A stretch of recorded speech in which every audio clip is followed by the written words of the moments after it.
Hello friends, அனைவருக்கும் வணக்கம். இப்போ நம்ம இந்த நேந்திரம் பழத்தை தாங்க அவிச்சு சாப்பிட போகிறோம். அதுக்கு நம்ம இந்த ஸ்டவ் பற்ற வச்சுக்கிட்டு தண்ணி ஒரு செம்பு தண்ணி ஊற்றி வச்சுருக்குறோம். இப்போ இதை வைக்கிறோம். இதை பழத்தை தாங்க நம்ம அவிச்சு சாப்பிடுவோம்.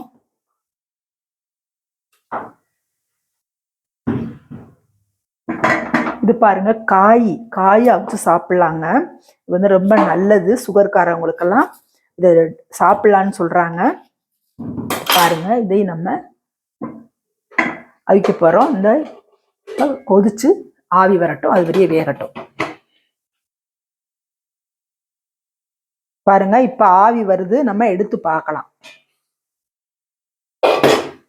பாருங்க, வெந்துருச்சு.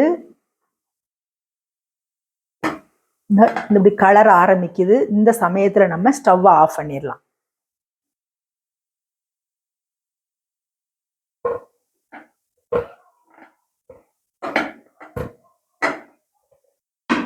பாருங்க, இதை எடுத்து நம்ம சாப்பிட்டுக்கலாம். ஸ்வீட்டு இதில் ஸ்வீட் இருக்காது, லைட்டாக இருக்கும். இதில் கொஞ்சம் ஸ்வீட் இருக்கும். இதை சுகர் இருக்கவங்களும் இதை சாப்பிட்டுக்கலாம். இது மாதிரி நீங்கள் செஞ்சு பாருங்கள். செஞ்சு பார்த்துட்டு உங்களுக்கு பிடிக்கும், லைக் பண்ணுங்கள், ஷேர் பண்ணுங்கள், சப்ஸ்கிரைப் பண்ணுங்கள், கமெண்ட்டில் சொல்லுங்கள். தேங்க்யூ. வாழ்க வளமுடன்.